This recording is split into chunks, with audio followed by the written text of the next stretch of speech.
शहीद सिद्धू कान्हू जी, चांद भैरव, फूलो जानो, भगवान बिरसा मुंडा, शहीद शेख भिखारी, शहीद नीलांबर पीतांबर, स्वर्गीय विनोद बिहारी महतो जी, शहीद निर्मल महतो जी, शहीद जयवीर महतो जी, महेंद्र सिंह जी, स्वर्गीय टेकलाल महतो जी, स्वर्गीय हाजी हुसैन अंसारी जी, स्वर्गीय जगन्नाथ महतो जी, सभी को नमन करती हूँ।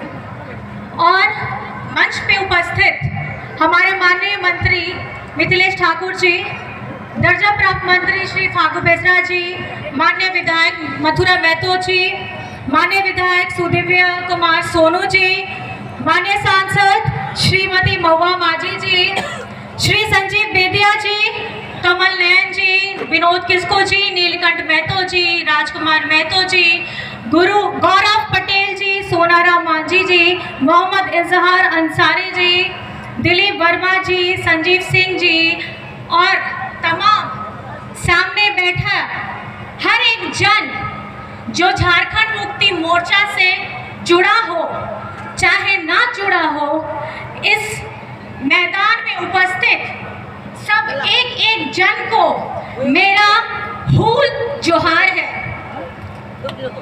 आज झारखंड मुक्ति मोर्चा का यह स्थापना दिवस हमें इस बात की याद दिलाता है कि जिस खून को बहा करके, जिस एक एक शरीर का पसीना कतरा बहा करके हर एक जन जो यहाँ का वासी है और जिसने झारखंड को अलग करने का सपना देखा था, जिसके वजह से झारखंड मुक्ति मोर्चा पार्टी इस उम्मीद को, इस सपने को आगे लेके बढ़ी थी, आज इस जगह से उन तमाम लोगों को जिनका शायद मुझे नाम भी नहीं पता होगा, लेकिन दिल से, अपने पूरे मन से और अपनी पूरी श्रद्धा से उन सभी को बहुत बहुत नमन करती हूँ, बहुत बहुत धन्यवाद करती हूँ। हर एक कार्यकर्ता, हर एक महिला, हर एक पुरुष, हर एक बच्चा जो हमसे दिल से जुड़ा है, जो बाबा दिशम गुरु शिबू सोरेन जी के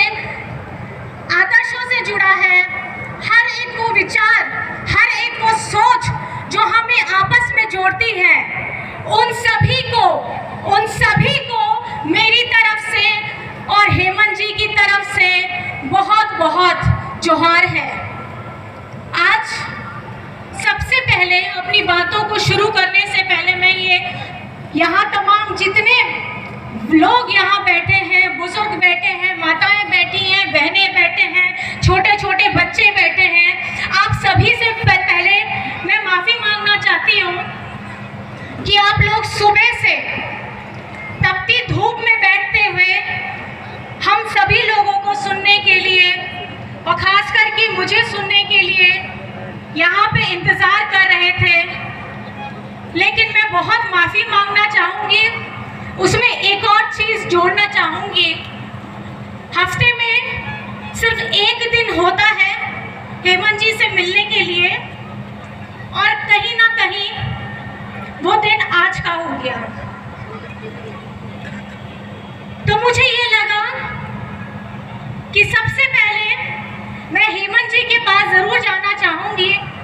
इस कीमती समय को जो हफ्ते में मुझे सिर्फ एक बार मिला है, उनकी अपनी बातों को रखना और उनके मन में जो विचार चल रहे हैं पिछले एक हफ्ते से, उनको सुनना और सुन करके आप सभी को ये मैं बताने के लिए आई हूँ कि आपका बेटा, आपका भाई,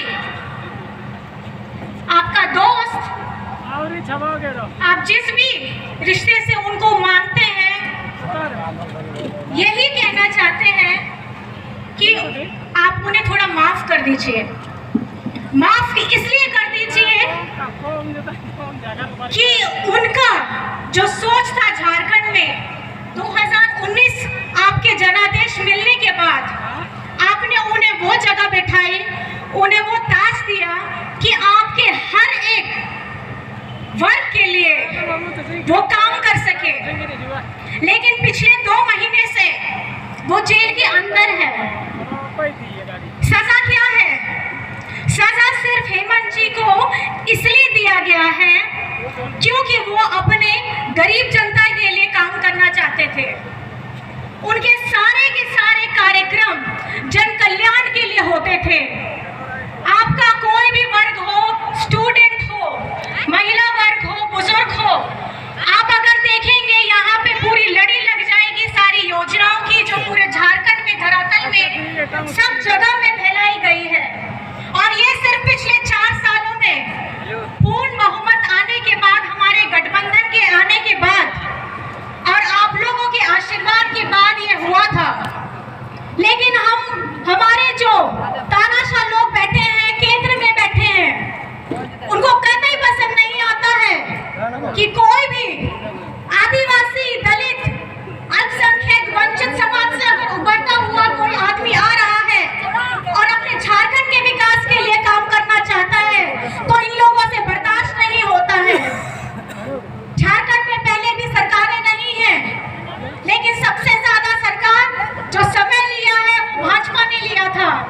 इनको यही डर था कि पिछले 20 सालों से इनसे कोई काम नहीं हुआ।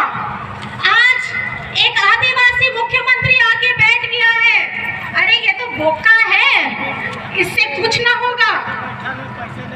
आदिवासी का बच्चा है, क्या समझ में आता है? कुछ समझ में नहीं आता। लेकिन आज पूरे गर्व के साथ मैं ये कहती हूँ कि आपका अपना भाई जिस तरह से झारखंड वो पहला राज्य है, जब कोरोना हुआ था तो इसी मुख्यमंत्री ने, इसी आपके बेटा ने हमारे अपने मजदूरों को दूसरे राज्यों से, ट्रेन से, बस से, हवाई जहाज से उस वक्त लेकर के आया जब हमारी केंद्र सरकार में जितने मंत्री बैठे थे, जितने बैठे थे, किसी ने भी आगे बढ़कर के काम नहीं किया। ये वो व्यक्ति है, ये वो बेटा है जिसने सिर्फ हमारे यहाँ के देश, हमारे झारखंड के लोगों के लिए, जिसके बारे में सोचने वाले लोग सिर्फ एसी के कमरों में बैठते हैं। कोरोना के समय सबने खिड़की दरवाजे बंद कर लिए, फेसबुक, ट्विटर ऑन हो गया, इंटरनेट की मात्रा तेज हो गई, फ्री का डेटा बढ़ने लगा। किस लिए? अरे कोरोना ना हो जाए, भीषण बीमारी है, दूरी बना के रखिए। लेकिन आपका अपना बेटा अपनी जान जोखिम में डालकर अपने घर में हम लोगों को अलग कर गए, बाहर के कमरे में रहता था।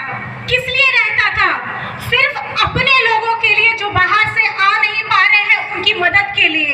जो गरीब, जिसको खाना नहीं मिलता था, उनको खाने का प्रबंध कराया गया, बाहर से लोगों को लाया गया, जिसकी कि यहाँ के बड़े बड़े नेता जो बोलते हैं ना कि हमने किया, शुरुआत सोच किसकी थी? आपके अपने बेटा की थी, आपके अपने हेमंत सोरेन जी की थी। और झारखंड वो राज्य है जहां से आप लोगों को पता होगा कि ऑक्सीजन की सप्लाई भी करने वाला कोरोना के समय में सबसे पहला झारखंड ही था, जो अपने राज्य को भी, मरीजों में जो हमारे स्वास्थ्य लोगों को संबंधित कठिनाइयां हो रही थी, ऑक्सीजन टैंक की कठिनाइयां हो रही थी, अपने राज्यों को भी उपलब्ध कराया, दूसरे राज्यों में भी भेजा। ये वो हेमंत सोरेन है, ये वो बेटा है जिसने यहाँ के हर एक वर्ग के लिए उस समय काम किया जब सरकार बनते ही 2 साल तक यहाँ आपको पूछने वाला कोई नहीं था। सब अपने घर में अपने परिवारों के साथ सुरक्षित रहते थे, अपने घर में अपने परिवार के साथ इसलिए सुरक्षित रहते थे कि मुझे कुछ ना हो जाए। लेकिन ये मास्क पहन के, क्योंकि कोरम पूरा करना था, डेकोरम पूरा करना था, अगर मुख्यमंत्री उस समय वो मास्क नहीं पहनेगा तो बाकी कोई भी नहीं पहनेगा। सब उनको देखते थे, उनको करते थे कि वो किस तरीके से जा रहे हैं, बाकी कोई भी। अगर मेरा ये कहना है कि एक इंसान जिसको अपनी जान की परवाह नहीं, इसलिए परवाह नहीं क्योंकि उसका खुद राज्य भूखे न सोए, अपनों से बिछड़ने का तकलीफ न सहे, ऐसा इनको बिल्कुल बर्दाश्त नहीं था, क्योंकि खून इनका डीएनए आदिवासी वाला है। और खुशनसीब है हम, क्योंकि इनके पिताजी दिशम गुरु शिबू सोरेन जी हैं, जिन्होंने नंगे पांव बिना किसी संसाधन के साथ उस समय में महाजनों के खिलाफ अपना मोर्चा खोला था, जब उनके आगे पीछे चलने वाला कोई नहीं था।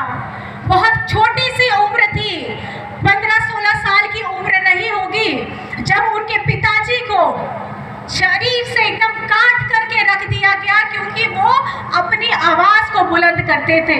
ये झारखंड ऐसा राज्य हो गया है कि हमें हर वक्त हर जगह सिर्फ संघर्ष करना पड़ता है, और केंद्र सरकार आज भी हमारे साथ वही कर रही है। झारखंड 2019 में जब गठबंधन की सरकार बनी, यही केंद्र सरकार ने हमारे साथ हमारे झारखंड को एकदम सौतेला बेटा जैसा फेंक के रख दिया। जहां भाजपा शासित राज्य है, वहां सारी योजनाएं सेंट्रल से सब जाती थी। यहाँ पर में खास करके झारखंड में पूर्व की सरकार जब गई, तो यहाँ का धन ठन ठन गोपाल हो गया, सारे पैसे खत्म हो गए। कहाँ डाला, कौन सी योजना डाली कि अभी तक विकास नहीं किया था इन्होंने। बात करते हैं कि हमने 5 साल पूरा किया, हमने 5 साल का कार्यकाल पूरा किया। ठीक है, मानते हैं 5 साल का पूरा कार्यकाल किया, लेकिन कार्यकाल में क्या किया? आपने यहाँ के लोगों के बारे में कभी सोचा? उनकी उन्नति के बारे में कभी सोचा? उनकी शिक्षा के बारे में कभी सोचा? कभी उनके अधिकारों के बारे में कभी सोचा? लेकिन आप लोगों को तकलीफ इसलिए हो जाती है क्योंकि आप लोगों को हमेशा हम झारखंडियों को नीची नजर से देखते हैं कि ये अनपढ़ है, ये गवार है, ये मूर्ख है, और ये कुछ इसके दिमाग में होगा ही नहीं कि झारखंड को आगे कैसे बढ़ाना है, इस पे ये कैसे काम करेगा। इन भाजपा वालों को सिर्फ देश में ना एक ही नेता रहने देना चाहते हैं, देश में सिर्फ एक ही पार्टी रहने देना चाहते हैं, देश में सिर्फ एक ही व्यापारी को आगे बढ़ने देना चाहते हैं, और देश के सिर्फ एक राज्य में सारी सुख सुविधाएं, सारी योजनाएं लगाना चाहते हैं। एक राज्य की भाषा संस्कृति को ज्यादा उन्नति देना चाहते हैं। लेकिन यही एक एक रट लगाने वाले लोगों को हमारे इस देश में एक समान न्यूनतम मजदूरी लगाने में दिक्कत है, एक समान शिक्षा उपलब्ध कराने में इनको दिक्कत है, एक समान नजर से इस देश के सारे राज्यों को देखने में दिक्कत है, और साथ ही साथ हमारे जितने अधिकार हैं, जितने हक हैं, उनको एक समान से देने में भी इनको दिक्कत है। बात ये लोग बहुत बड़ी बड़ी करते हैं, लेकिन होता है सिर्फ ठन ठन गोपाल। मेरा सिर्फ प्रश्न आपसे इतना रहेगा, आने वाला समय चुनाव है, आप इस चुनाव में अपने वोटों का सही इस्तेमाल करिए, क्योंकि ये 5 साल में एक बार आता है। ये जो तानाशाह ताकत आपके सामने खड़ी है, केंद्र सरकार झारखंड को सौतेला बेटा बना ही दिया है। अगर ये फिर आएगा, बीजेपी केंद्र में फिर आएगी, अगर आप बीजेपी के नेताओं को यहाँ से जिताएंगे, तो झारखंड फिर भी ये लोग पिछड़ा करके रखेगा, क्योंकि झारखंड को इन लोगों को प्यार नहीं है, यहाँ के झारखंडियों से इन लोगों को नफरत है। ये लोग चाहते नहीं है कि झारखंड का कोई भी बच्चा बाहर जाकर के पढ़े। इन लोगों को बिल्कुल पसंद नहीं है कि हम लोग सम्मान के साथ, स्वाभिमान के साथ इनकी आंखों में आंखें डाल करके बात करें, इन्हें कतई पसंद नहीं है। लेकिन आखिर में आप सभी से मैं ये कहना चाहूंगी, समय कम है, मुझे बताया गया है 5 बजे तक का ही बोलने का अनुमति है, लेकिन आखिर में आप ये सोचिए, हमारे झारखंड मुक्ति मोर्चा के हर एक कार्यकर्ता, जुझारू कार्यकर्ता, पहले से जुड़े हैं, युवा है, आप झारखंड मुक्ति मोर्चा को वो अवसर दीजिए, वो अवसर दीजिए कि आने वाला समय में झारखंड जिस तरीके से आगे बढ़ रहा है और तरीके से आगे बढ़े। अनोडे है से टनकान सलाम माझी बाबा पराने को नायके गोड़ेत को जुगमाझी को चांदा बारोबरी गो बाबा को सलाम कोगे इन सब पासक होंगे गोड़ जोहर चा लोगों का ना नोडे से टनकान बोया मिसी को